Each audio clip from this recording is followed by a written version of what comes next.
Simple గా ఈ point వచ్చేసి నో ఆర్డర్ బ్లాక్ పాయింట్ అవుతుంది. No order block point, no order block point ఇది. Okay, okay, no order block point. Okay, ఇప్పుడు breakout ఉంది. దీని బ్రేక్అవుట్ అని మనం ఎలా కన్ఫర్మ్ చేయాలి? ఎలా కన్ఫర్మ్ చేయాలి అంటే సింపుల్ గా ఇంకో గ్రీన్ క్యాండిల్ కోసం వెయిట్ చేయాలి.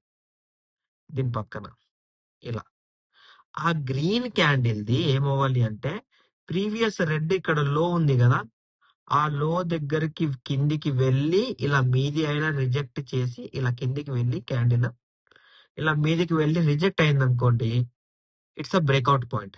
ఎందుకు బ్రేక్అవుట్ పాయింట్?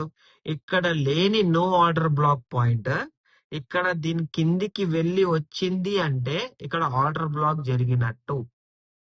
ఇది ఒక టైప్. ఇది నేను ఆల్రెడీ నిన్న direct breakout level first type లో కూడా ఇది చెప్పాను. దీని గురించి ఇవాళ కూడా చెప్తున్నాను. సేమ్ ఏముండదు.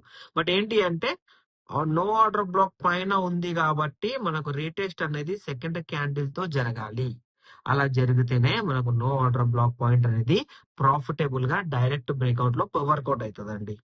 ఓకే, ఇది మీరు కన్ఫ్యూజ్ కావచ్చు. మళ్ళీ వీడియో కొంచెం బ్యాక్ వెళ్ళి రిపీట్ చేసి మళ్ళీ కంప్లీట్ వీడియో చూడండి. ఓకేనా?